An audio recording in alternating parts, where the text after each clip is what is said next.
often than not, you can get relief from tinnitus just through amplification, because typically there is hearing loss there as well.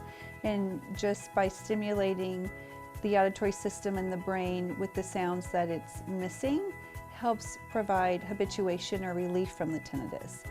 One of the technologies that we look for in a hearing aid that we may choose to help someone who's really bothered by tinnitus is musical tones. We like to use non-repeating musical tones because it helps in that habituation process. We don't want anything that's going to draw attention, but music stimulates the entire portion of the brain, so it's more than likely going to encompass where that tinnitus is occurring.